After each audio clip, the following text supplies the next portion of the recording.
Hola a todos, a todas. Estamos nuevamente desde la Cátedra UNESCO en Hidrología de Superficie de la Universidad de Talca y la Universidad de Chile en Chile, eh, produciendo una nueva cápsula. Y esta cápsula intentaremos ver cómo se analiza o cómo es posible estimar pérdidas de suelo por erosión hídrica. Para ello, me van a permitir compartir pantalla, donde vamos a intentar ver esta presentación y a través de la misma ir viendo cómo esta temática se puede abordar. Eh, y esta es una temática que no es tan simple por una serie de razones que voy a entrar a señalar. Y las razones están ligadas a cómo se mide, cómo podemos llegar a esa erosión de suelos, erosión hídrica y su evaluación directa en terreno. En primer lugar, decir que cuando se mide la erosión hídrica se puede agrupar en dos grandes grupos. Uno son los modelos cualitativos, que son básicamente en base a imágenes satelitales, fotografías aéreas, donde el observador analiza una imagen y ve, por ejemplo, la presencia de cárcavas, que son estas roturas del terreno que están muy presentes, y entonces dice la erosión es severa. Sin embargo, puede decir que la erosión es muy severa o muy severa producto de estas fracturas que tiene el suelo y que se ven en la imagen, pero es muy probable que a esas alturas ya la erosión no sea muy importante, es decir, la erosión ya fue. La emisión de sedimentos de zonas bajas ya es ni siquiera es relevante, puede serlo. Entonces, pero la cualitativa está en base a esa interpretación de un ingeniero, de un profesional que mira desde una imagen. Y están los modelos cuantitativos que tienen dos líneas. Por un lado, los de evaluación indirecta, y los de evaluación indirecta son los modelos matemáticos, ¿no? El más clásico es la USLE, la Ecuación Universal de Pérdida de Suelo, está Jorovic, Gavrilovic, de la escuela que fue inicialmente yugoslava y después, bueno, croata. Después viene hay una serie de otros modelos, la USLE tiene varias modificaciones, etcétera, etcétera. Entonces, hay una serie de modelos que son incluso se venden en el mercado, sus licencias, y pueden ser aplicados. Pero todos esos modelos partieron, especialmente los modelos de simulación más importantes, de lo que se llama la evaluación directa en terreno. Y la evaluación directa en terreno implica dos cosas: eh, eh, medición en el tiempo y extracción de resultados para modelar o conseguir un modelo. Y para ello vamos a ver dos tipos de parcelas que hemos desarrollado nosotros acá en la Cátedra UNESCO, básicamente en el Centro Tecnológico de Hidrología Ambiental, lo que fue ese centro al interior de la Universidad de Talca en Chile, y que son las parcelas de clavos de erosión y las parcelas de escorrentía. Las parcelas de clavos de erosión básicamente consisten en instalar y medir clavos, ¿no es cierto? Que se establecen, ya lo voy a señalar, con repeticiones en terreno, en parcelas con determinado ancho y largo, y en el fondo lo que necesito saber es si yo he medido una distancia desde la superficie hasta la mayor altura del clavo al inicio del proceso, y si esa distancia se ha incrementado, entonces tengo un proceso erosivo. Si esa distancia, por el contrario, se ha reducido, tengo un proceso de sedimentación. Por otro lado, tengo las parcelas de escurrimiento, y esas parcelas de escurrimiento son las que yo capturo, cierro la parcela en la zona alta, escurre el caudal líquido y sólido hacia abajo, lo encuentro en un depósito y desde ese depósito infiero el valor desde, supongamos, una superficie de 200, 400 metros cuadrados, y eso lo extrapolo normalmente al hectárea. Entonces tengo que sacar muestras y los tratamientos son distintos. Vamos primero por las parcelas de clavos de erosión.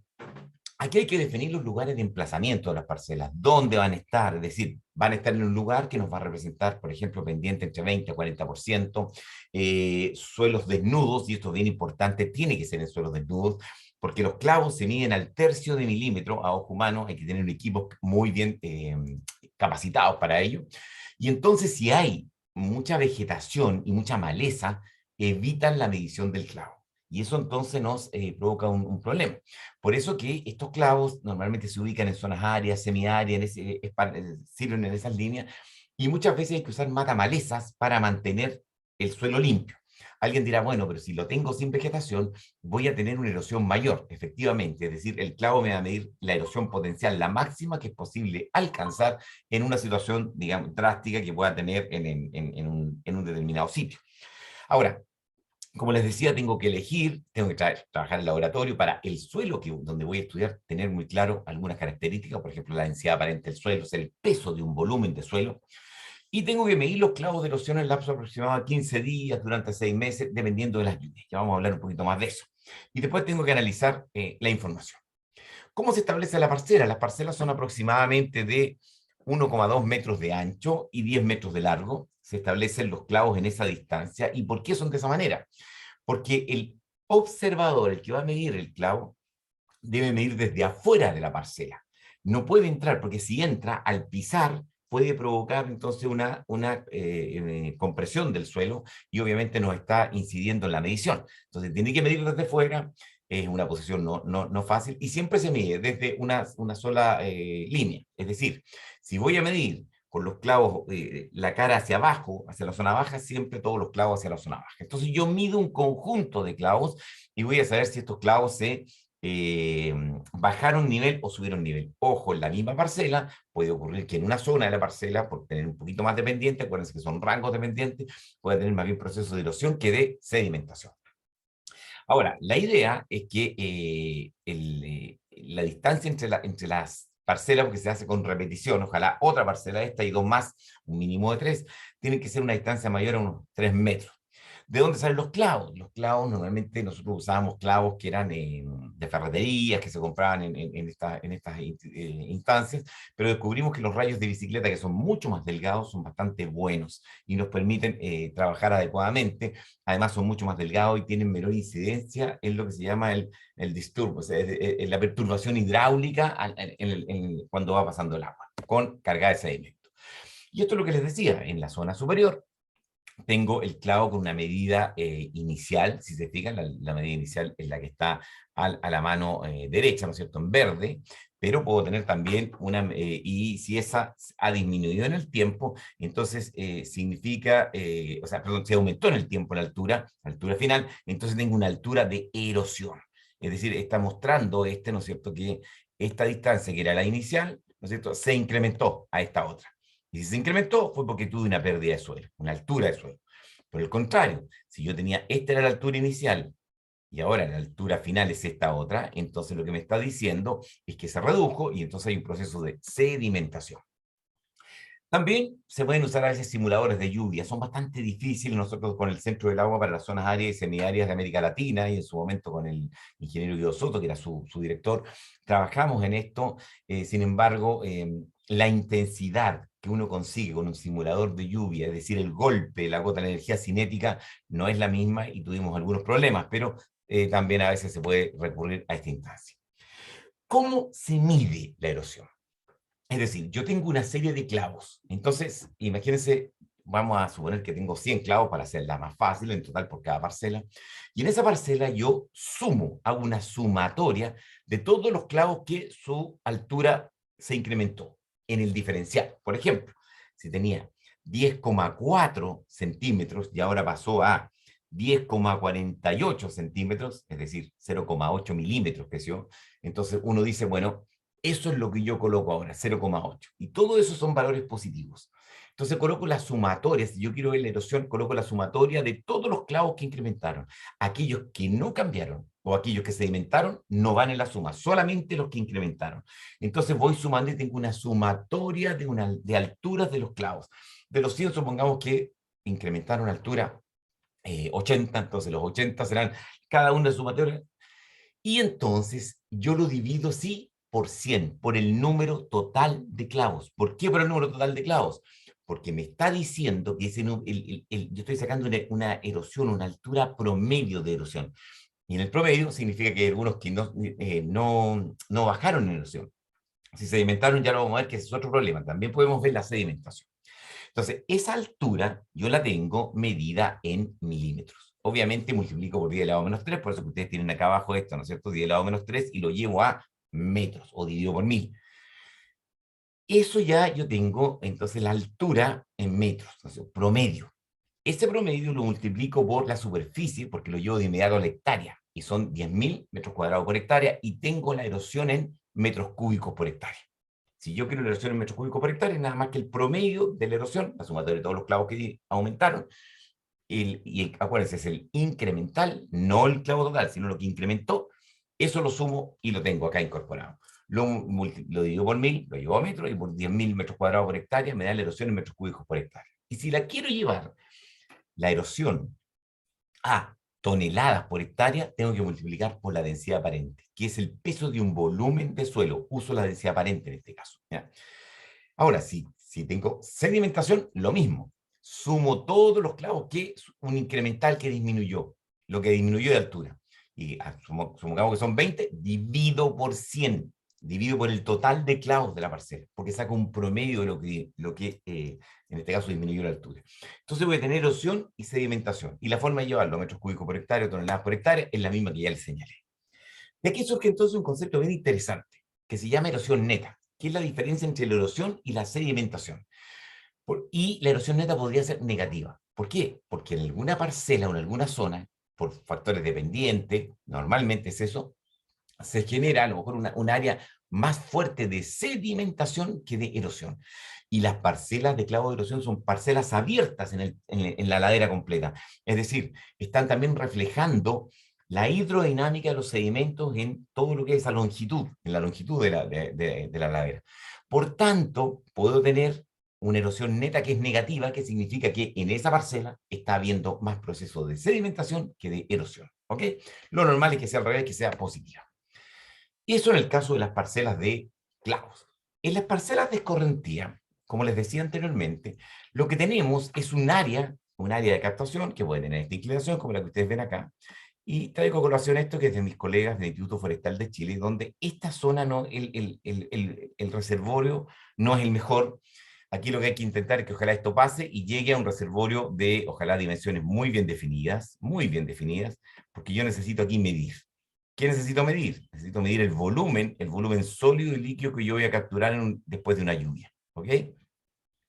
Y esto lo traigo simplemente porque este tipo de tambores, a veces no necesariamente a veces son muy eficientes. Entonces, la ventaja que tengo acá en esta parcela de escorrentía es que puedo ser sin vegetación o con vegetación, como ustedes ven acá. Aquí hay una comparación con y sin.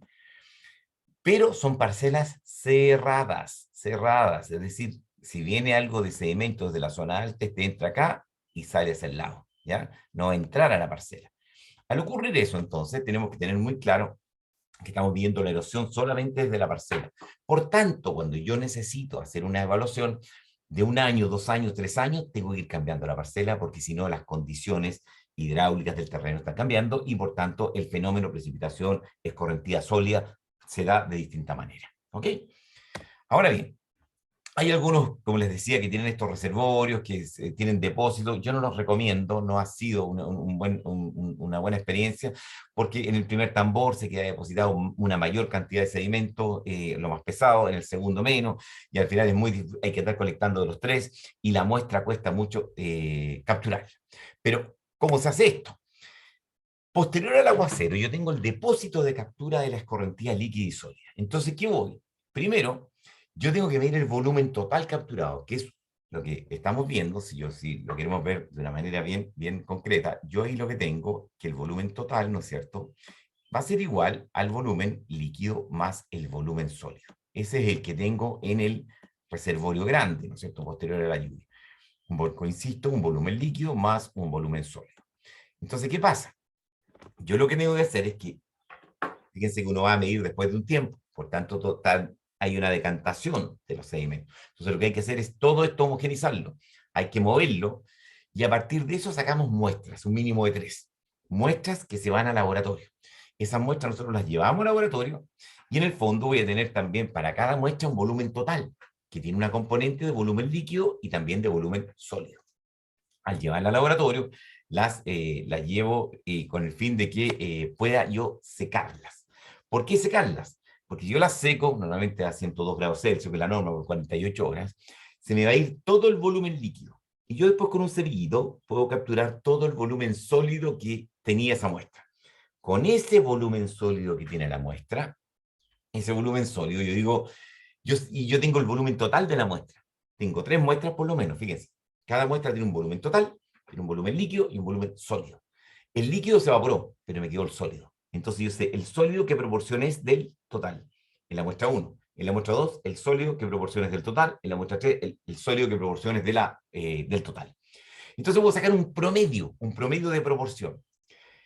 Normalmente va a andar bien cerca si ha sido bien tomada y homogenizada la muestra. Si es muy distinto, significa que la muestra no fue bien tomada, no fue bien homogenizada en terreno. Para tomar las muestras, corrijo, para que quede más claro.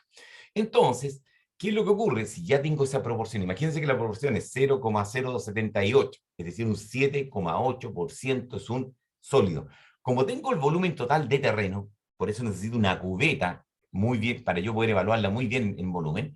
Entonces, aplico esa proporción a ese volumen total y yo sé cuál es el volumen sólido que capturé de esa parcela. De esa parcela, para esa lluvia, con esa intensidad, yo capturé un volumen sólido determinado.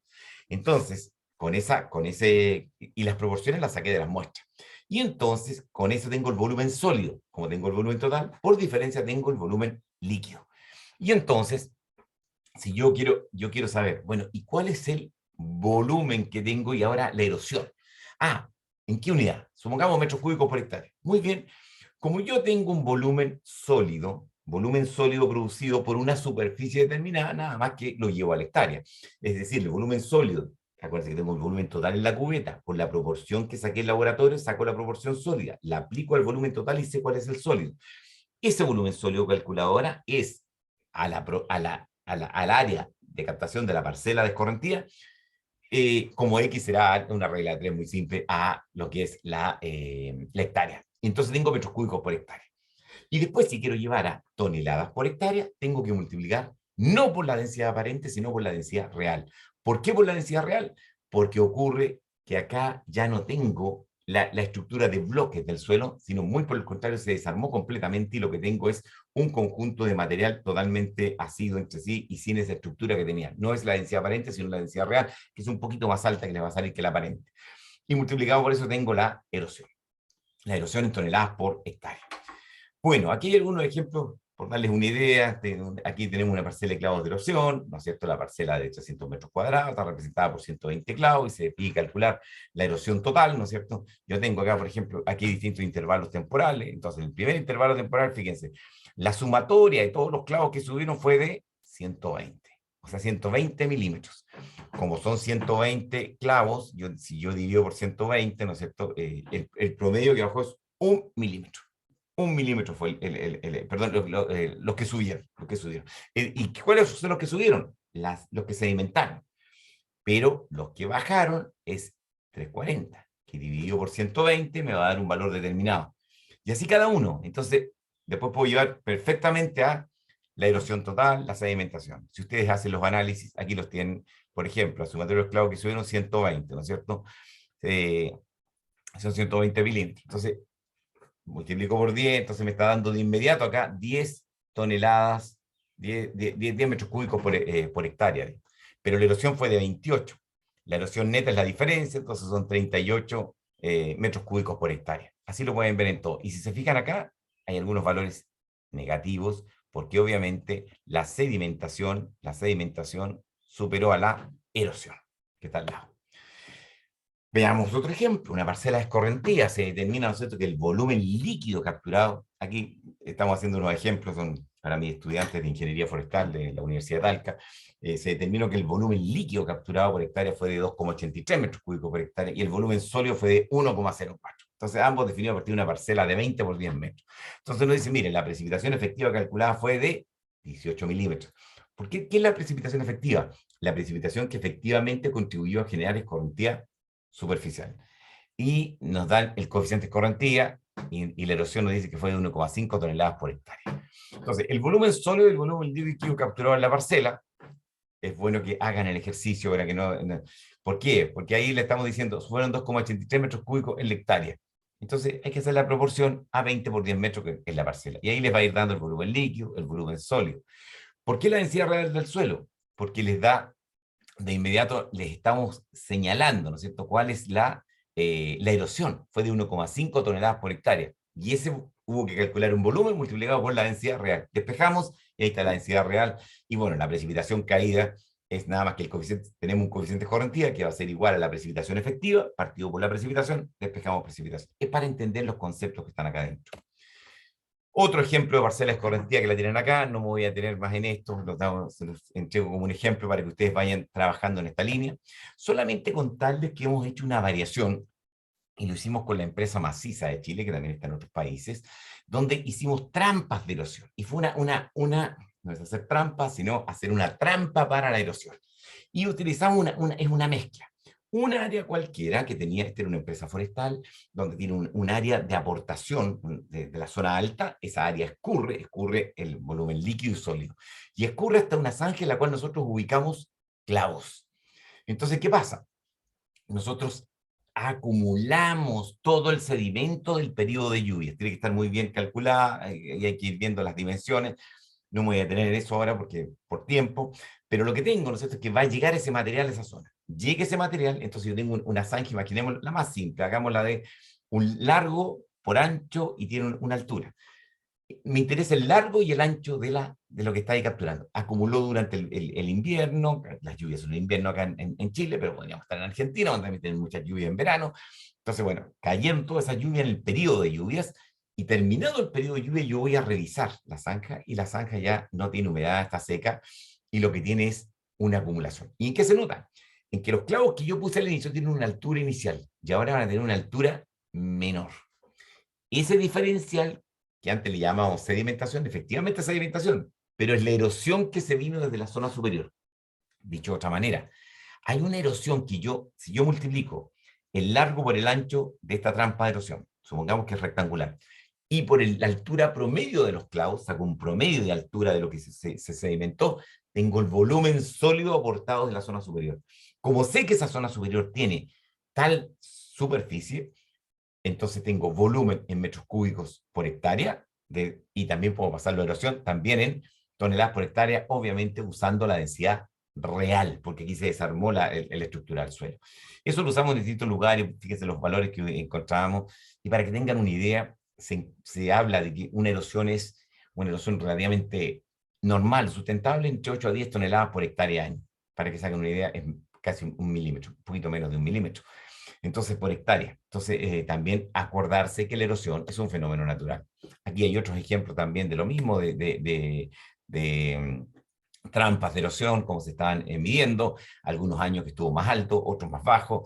Lo importante es que ojalá en una plantación forestal pueda retener, cuando tuvo los valores más altos fue todavía la explotación forestal, pero después, claro, los 20 años, que son las rotaciones, por ejemplo, de pino radiata en Chile, entonces ya se mostró que la producción de sedimento está muy sustentable, porque era en promedio muy por bajo los 8 a 10 toneladas por hectárea. Aquí tenemos otro ejemplo, que es la medición con clavo en una ladera, con erosión, ¿no es cierto? Y lo mismo, tenemos una zona portante, y la zona baja se construye, esta zanja de recepción de sedimentos, esta trampa de erosión. Nuevo ejemplo para que ustedes lo puedan mirar, trabajar y ver en casa. Otro ejemplo también de trampa de erosión, se van a dar cuenta, van a encontrarlo, y están ahí, normalmente le tenemos los resultados. Finalmente, contarles que nosotros hemos aplicado algunos de estos aspectos. Por ejemplo, lo hicimos en la zona norte, en la región de Coquimbo, en una zona árida y semiárida, donde se ubica el centro del agua para las zonas áridas y semiáridas de América Latina y el Caribe, Casalac.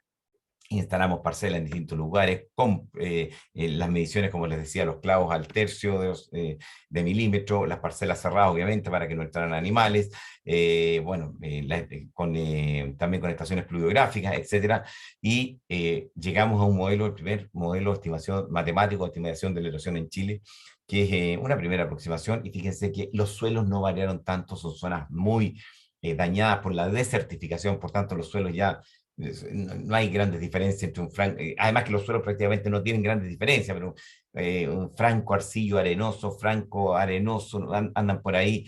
Lo que es más relevante aquí, y las variables que incidieron, fue el monto total de lluvia. Fíjense que son zonas áridas, la intensidad promedio de cada evento y la intensidad máxima en una hora.